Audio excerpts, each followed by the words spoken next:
Olá, Orientando o Direito está no ar. E hoje nós temos o privilégio de conversar com o professor Paulo Hermano Soares Ribeiro, que é professor da área de Direito Privado, Família, Sucessões e outros, e é autor de um livro sobre direito das sucessões e outros livros, inclusive alguns que virão por aí em breve. E o professor Paulo Hermano está sempre atualizado nessas questões envolvendo direito privado, direito civil, em especial envolvendo família e sucessões. E ele é titular do Cartório de Primeiro Ofício de Notas de Montes Claros e tem uma relação muito grande com inventários e divórcios e separações, feitos inclusive em cartórios, e é sobre esse assunto que nós vamos falar. E eu começo lembrando ao professor que em oportunidades outras a Constituição já sofreu algumas mudanças, e algumas delas envolvendo a questão de família. Muito recentemente, agora em 2010, aconteceu uma nova emenda, a Emenda Constitucional número 66, alterando a Constituição, e eu queria, professor Paulo Hermano, que você nos explicasse sobre quais as modificações básicas desta emenda, o que o texto constitucional alterou para melhor aí envolvendo as famílias brasileiras. Pois não, professor Valdir. É uma honra estar novamente no seu programa. A Emenda Constitucional 66 de 2010, ela veio depois de um caminho longo percorrido aí pela legislação, pela jurisprudência, a trazer um novo modelo de divórcio no cenário brasileiro. Imagina o senhor que, mais ou menos aí no início do século passado, nós tínhamos o Código Civil de 1916, todo ainda permeado de conceitos e de estigmas que vinham do direito canônico, né? Daí a indissolubilidade do casamento, o casamento era indissolúvel, o indivíduo só cessaria o vínculo conjugal dele com o óbito, com a morte. A morte de um ou de outro poderia cessar com o vínculo matrimonial. Depois disso nós tínhamos a possibilidade de dissolver dissolver a sociedade conjugal através do desquite, que era uma expressão que se usava à época, aquelas pessoas que tinham um casamento, o casamento não deu certo, elas podiam se desquitar, apartar-se daquele outro, mas continuariam vinculadas a ele, ou seja, era um casamento que fracassou no plano da realidade, mas no plano do direito ele permanecia.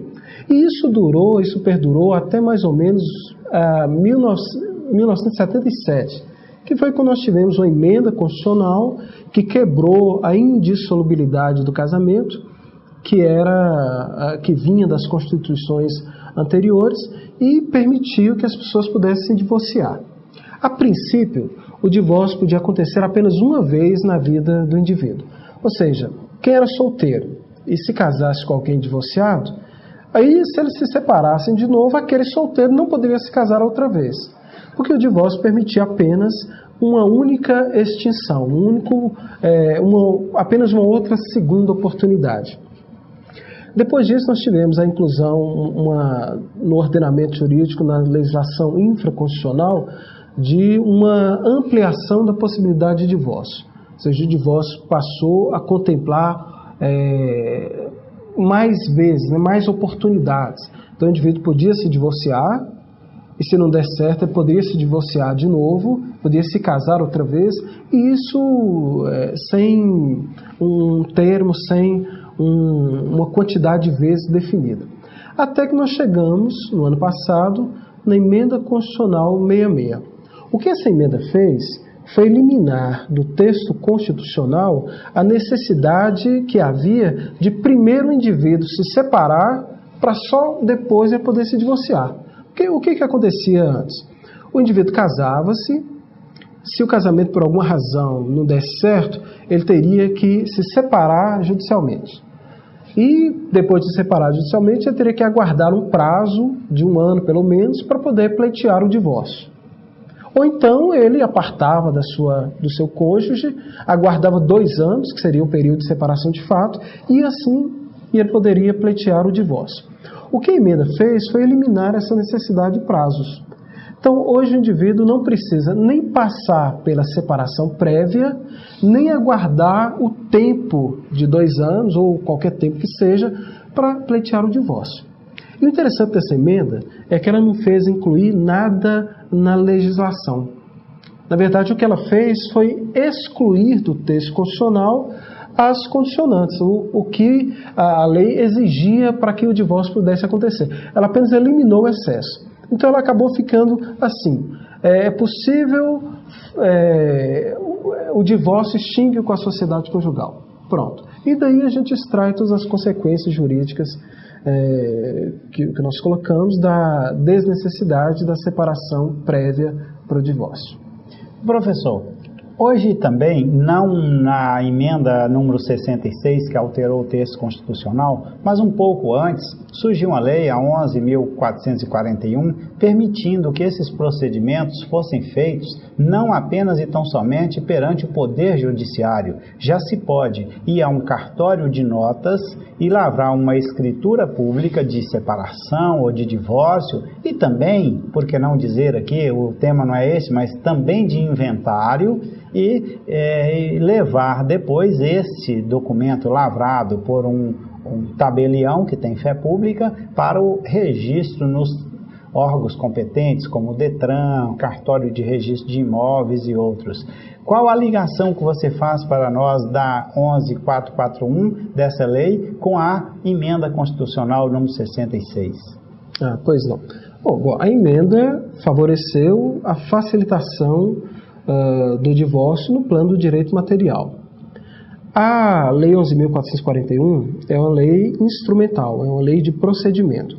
O que ela fez, e que foi um grande avanço no nosso sistema, foi permitir que questões que não tivessem conteúdo litigioso pudessem ser levadas para o tabelião de notas e o tabelião lavraria um instrumento para resolver, para solucionar aquela situação. Daí o senhor dizer que é possível, por exemplo, fazer-se um inventário de alguém que faleceu, a distribuição, a partilha de bens, desde que não haja interessados menores, desde que haja consenso entre todos os sucessores. É possível fazer no cartório sem necessidade nenhuma de levar isso para o judiciário. Até porque o judiciário já tem tanta coisa para tratar, tanto assunto, tanta pendência, e a capacidade dele é uma capacidade finita.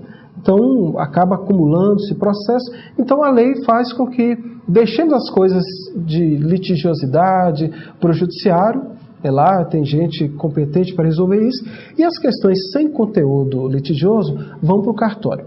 Muito bem, no que se refere ao processo de separação ou de divórcio, hoje em dia, depois da emenda 66, nós tratamos apenas do divórcio.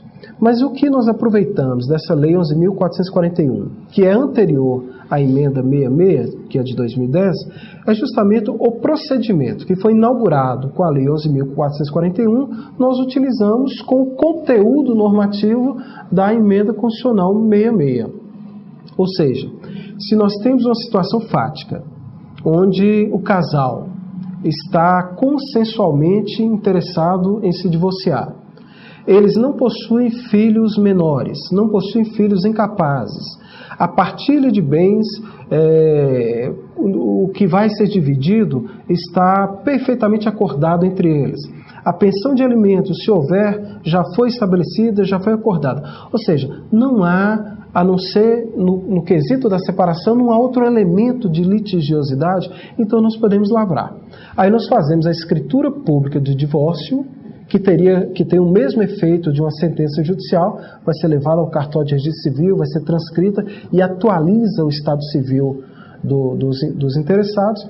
A Lei 11.441 permitiu que nós imediatamente, logo que houvesse a promulgação da emenda 66, já pudéssemos realizar os divórcios independente de tempo, independente de espera, e assim atendendo mais rapidamente os interesses, os anseios das pessoas que estão nessa situação. Professor, eu sei que você já disse, mas eu queria frisar um detalhezinho, a questão da não litigiosidade. As pessoas, para fazerem um divórcio diretamente junto ao cartório, sem passar pelo Poder Judiciário, tem que serem, por exemplo, marido e mulher sem filhos, ou que os filhos sejam maiores de 18 anos.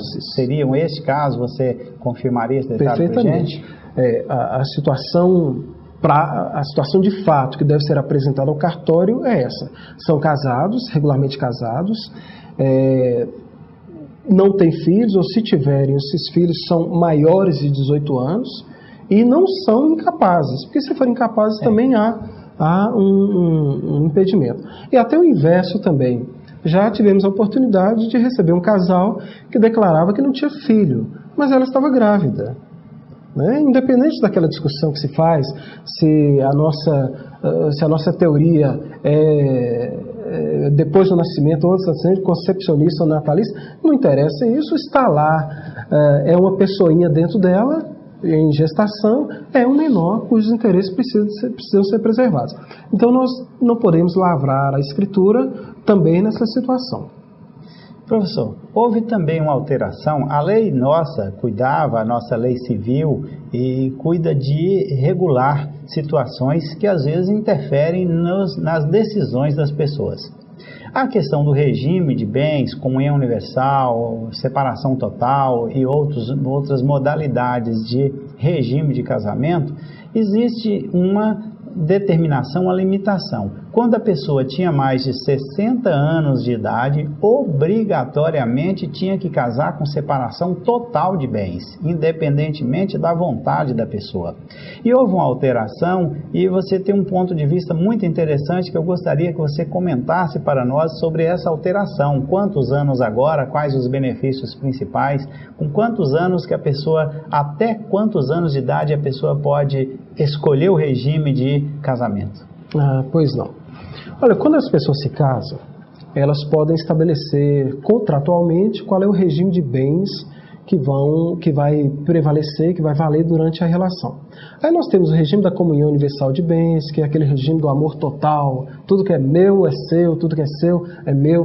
Nós temos o regime da comunhão parcial de bens, que é aquele onde todo o patrimônio adquirido na constância durante o casamento, ele é comum, pertence aos dois. Mas o patrimônio que cada um já tinha é daquele, ou aquele que vem para ele por herança, por doação, pertence apenas àquele que foi donatário ou foi herdeiro. Temos o regime da separação total de bens, que é um regime até muito austero, muito lúcido. Cada um constrói o seu patrimônio, eles se amam, mas o patrimônio deles está perfeitamente separado. E o regime da participação final dos aquestos, que é um regime híbrido que mistura elementos da separação total com a comunhão parcial de bens. Muito bem, como regra, todas as pessoas que se casam podem escolher qual é o regime que melhor atende aos seus interesses, às suas aspirações. E fazem a escolha, lavram o pacto, quando se trata de lavrar o pacto, no silêncio deles vigora o da comunhão parcial de bens, mas tem algumas pessoas que não podem escolher o regime. E isso a gente alia com algo que nós estudamos no direito de família, a gente diz as causas suspensivas do casamento. Né? Por exemplo, quem casa abaixo da idade núbil? Para se casar, a pessoa tem que ter pelo menos 16 anos de idade. Quem está abaixo de 16, a gente diz que ele está abaixo da idade núbil. Ele pode se casar, desde que tenha autorização judicial, autorização dos pais, mas ele não pode escolher o regime de bens que ele vai se casar. Isso é uma causa suspensiva do casamento dele. Quem já foi casado e é viúvo e pretende se casar novamente, só pode casar escolhendo o regime se tiver feito o inventário da relação anterior. Quem se divorciou, quer se casar de novo, só pode se casar escolhendo o regime se fizer a partir do patrimônio anterior, para não haver aquela mistura de patrimônios no que tinha antes e no que adquiriu num novo relacionamento. E aquelas pessoas que até então tinham até 60 anos de idade, não podiam escolher o regime de bens. Elas poderiam se casar, né? Mas não poderiam escolher. Elas estavam obrigadas a se casar no que a gente chama de regime de separação obrigatória, que é o regime da separação total de bens, ou seja, tudo que um tem permanece dele, tudo que o outro tem permanece dele. Não há comunicabilidade de patrimônio. Isso sempre recebeu uma crítica muito severa, muito agressiva até da doutrina, da jurisprudência, até o próprio Supremo Tribunal Federal, onde as pessoas estão lá, a maioria delas com mais de 60 anos de idade, odeiam essa disposição, porque é como se dissesse que aquele que tem mais de 60 anos não tem outros atributos que não a sua conta bancária, não vai atrair ninguém por amor, vai atrair apenas alguém interessado no seu patrimônio. Aí vem a legislação e tira a possibilidade de se estabelecer o regime no interesse de proteger aquela pessoa que vai se casar. Muito bem. A lei de dezembro do ano passado, ela ampliou esse limite da incapacidade. Ou seja, quem tem 60 anos de idade, hoje pode se casar e pode escolher o regime de bens. Quer casar com comunhão universal de bens? Pode se casar. Quer casar com separação, com comunhão parcial? Pode se casar, perfeitamente. Quem não pode agora é quem tem 70 anos ou mais. Quem tem 70 anos ou mais volta para aquela regra geral tão criticada de que ele não pode escolher. Só vai se casar sob o regime da separação obrigatória de bens. O que o professor Valdir dizia ainda há pouco é que nós estamos refletindo, e isso deve constar como um dos capítulos do nosso próximo livro, se as pessoas que se casaram ao abrigo da lei anterior, com 60 anos, 62, 65, ou seja, menos de 70 anos, casaram-se com o regime da separação obrigatória porque não tinham outra escolha. Se elas poderiam hoje utilizar daquele instrumento que a lei civil permite de alteração do regime. Quer dizer, você se casou porque a lei exigia que o casamento fosse no regime da separação obrigatória. Agora não exige mais. Você poderia então pleitear judicialmente a alteração do regime? A nossa posição, o que nós estamos defendendo, é que sim, não há diferença, não há razão para permitir que alguém com menos de 60 tenha o direito subjetivo de alterar o seu regime e aquele que tem menos de 70, entre 60 e 70, não possa fazê-lo. Estamos defendendo que essas pessoas que se casaram obrigadas ao regime de separação poderiam agora rever esse regime. Orientando o Direito, teve o privilégio de conversar com o professor Paulo Hermano Soares Ribeiro, que é da área de Direito Civil, inclusive está fazendo um mestrado em Direito agora neste ano de 2011. Orientando o Direito agradece ao professor Paulo Hermano pela entrevista e pede a você, telespectador, que nos espere, porque em querendo Deus, amanhã apresentaremos uma outra entrevista.